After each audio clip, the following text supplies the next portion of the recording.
Do'stim, ko'pchilik uyini sota olmay qiynalib yurgan bir paytda biz reklamamizni tekin qilib qo'ydik.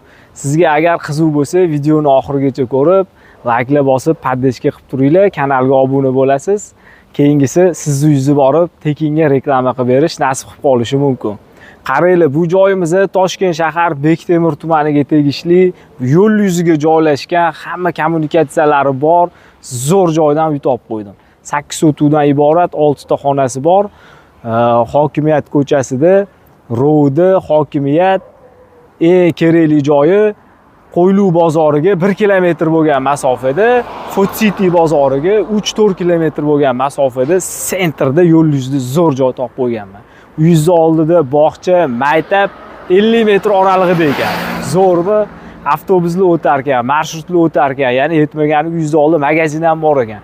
Qiziq bo'ldimi? Uy ichini bitta obzor qilib beraman. Yuring, ko'rsatamiz, narxini ham aytib o'taman hozir. Kiraverishimiz temir darvoza qo'yib qo'yishgan. O'zi ham havas qilib olasiz hozir uy ichini ko'rib. Keling, operator, ehtiyot bo'lib eshikni tegdi. Mana qarang. Zo'r. Hovlimiz juda katta. 8 sotuv hujjatida zahvatiga 3,5 sotuv joyi bor ekan. Olgan odamga 3,5 sotuvini qo'shib hujjatli qilib beraman deyaptilar. Muammo yo'q ekan dokumentlarida. Kommunikatsiyalari bor. Gaz, suv, svet, kanalizatsiya hammasi cho'tki. Uy ichini ko'rsatib beraman, hovli bilan ham keyin tanishtirib o'taman. Yuring. Kiraverishimiz uy ichiga. Mana. Prixoshka bo'ladi. Chap qo'limizda ko'chaga chiqib ketayotganda oyna bor ekan. Bundan qarab, cho'chchi to'g'rilab chiqib ketaverar ekansizlar. Yuring. Uy ichkariga kiramiz biz. Mana taxta eshiklarni qarang. Voy, mazza-yu bu eshiklar. Ataplinalar qilib qo'yilgan. Svetlardan muammo yo'q. Qaysi tarafidan boshlab bering? Katta hovli. Yuring, bu yoqdan boshlaymiz. Bunimizni ayvon sifat qilib foydalansangiz bo'ladigan joy. Yo'qda yana bitta xonamiz bor. Mana bu eshigi bitta baho berib qo'yinglar. Отдельный bitta like bosib, bilganlar kommentariyada yozinglar. Bu qayerda yasalgan. Eksklyuzivniy eshik. Akfa bilan tenglashtirib o'tirmaylar buni. Keling. Bu yog'imizda spalni ekan, hovliga qaragan oynasi bor. Akkuratni bo'yab chiroyli qilib qo'yishibdi. Bu yoqda yana bitta xonamiz bor. Bunisini ham ko'rsatib o'taman. 6 ta xonadan iborat, 8 sotuv hujjatda, 11 sotuv общий o'zi. Bu zalimiz bo'ladi. Taxminan 7 metrga 4,5 metr bo'lgan zal. Bemalol garchilik. Uchastkamiz katta. Shuning uchun hamma yog'imiz zal.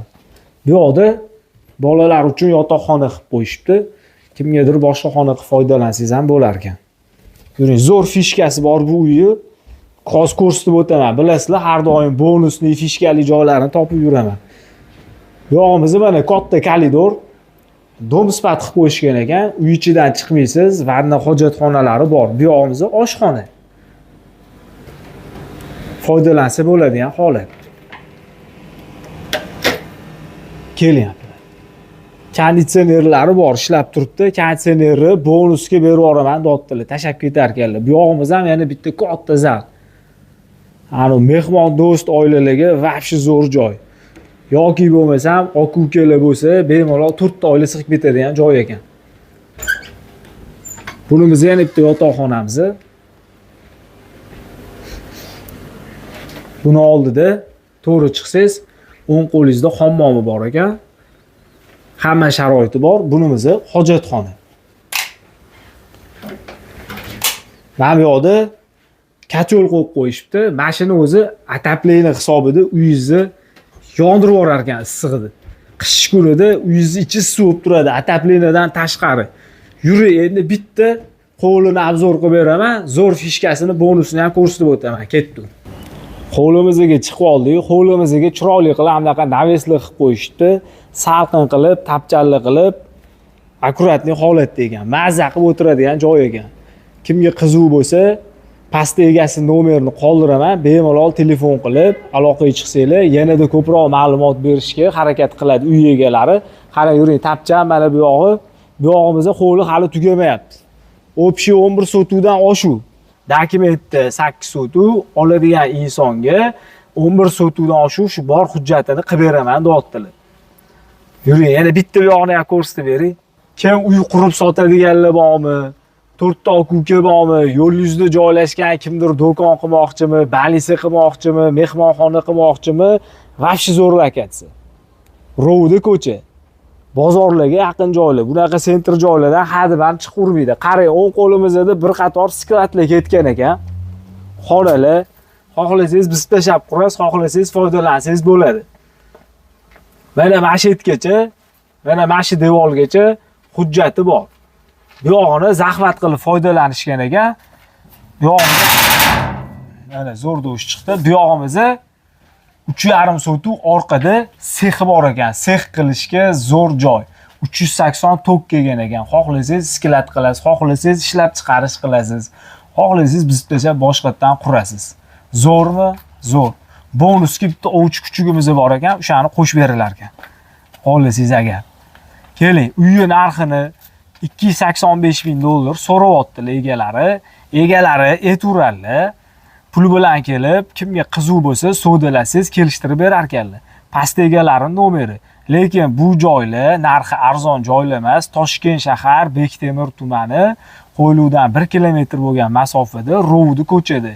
Bog'cha, maktabli, hamma narsa 50 metr, 20 metr atrofida joylashgan ekan. Uy oldida do'konlari bor ekan. Food City bozoriga 3,5-4 kilometr. To'liq ma'lumot berganimiz sababi uzoqdan ko'radigan yaqinlarimiz bor.